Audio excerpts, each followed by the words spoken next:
Tollywood hero Allu Sirish ప్రస్తుతం బడ్డీ మూవీతో ప్రేక్షకుల ముందుకు వస్తున్నారు. డిఫరెంట్ కాన్సెప్ట్ తో వస్తున్న ఈ సినిమాలో గాయత్రి భరద్వాజ్, ప్రిషా రాజేష్ సింగ్ హీరోయిన్లుగా నటించారు. అడ్వెంచర్ అండ్ యాక్షన్ ఎంటర్టైనర్ గా రూపొందిన ఈ మూవీకి శామ్ ఆంటోన్ దర్శకత్వం వహించారు. ఇప్పటికే రిలీజ్ అయిన ట్రైలర్స్ అభిమానులు అంచనాలు మరింత పెంచేశాయి. ఈ సినిమాను స్టూడియో గ్రీన్ ఫిల్మ్స్ బ్యానర్ పై కేఈ జ్ఞానవేల్ రాధ, అదన జ్ఞానవేల్ రాజా నిర్మించారు. తాజాగా బడ్డీ ప్రమోషన్స్ లో భాగంగా చిత్ర బృందం ప్రీ రిలీజ్ ప్రెస్ మీట్ నిర్వహించారు. ఈ సందర్భంగా అల్లు శిరీష్ మీడియా ప్రతినిధులు అడిగిన పలు ప్రశ్నలకు సమాధానాలు ఇచ్చారు.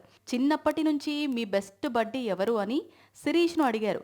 దీనిపై అల్లు శిరీష్ స్పందిస్తూ, నా బెస్ట్ బడ్డీ మా అన్నయ్య. చిన్నప్పటి నుంచి కలిసి పెరిగాం. మా డాడీ సినిమాలు చూసుకుంటూ ఎక్కువగా హైదరాబాద్లో ఉండేవారు. 2 వారాలకి ఒకసారి డాడీ వచ్చేవారు. నేను అన్నయ్య 9 ఏళ్ల పాటు ఒకే రూమ్లో ఉండేవాళ్ళం. నాన్నతో కూడా షేర్ చేసుకోలేని విషయాలను అన్నయ్యతోనే షేర్ చేసుకుంటా. విషయం ఏదైనా ముందు అతనికే ముందు చెబుతా అని అన్నారు. బడ్డీ సినిమా అందరికీ అందుబాటులో ఉండాలనే ఉద్దేశంతో నిర్మాతతో చర్చించి టికెట్ రేట్లు తగ్గించామని తెలిపారు. అల్లు శిరీష్ నటించిన బడ్డీ ఆగస్టు 2న థియేటర్స్లో సందడి చేయనుంది.